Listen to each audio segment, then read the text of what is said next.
This quick video will show you how to add alt text to an image in WordPress. First, go to your WordPress dashboard. From there, open either posts or pages, depending on where your image is located. In my case, I'll go to posts and select the post that contains the image I want to edit, then click edit. Once the post editor opens, scroll down until you find the image you want to work on. Click on the image to select it. If the image isn't added yet, you can insert it by clicking the blue plus icon and choosing image. After selecting the image, go to the right side settings panel. In this panel, you will see an option called alternative text.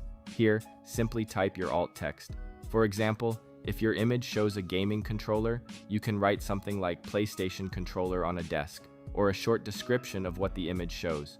Once you've added the text, update or save your post. Now, when you view the post, the alt text will be attached to the image. If you inspect the page, you can confirm the alt text is correctly added, and that's how you add alt text to an image in WordPress.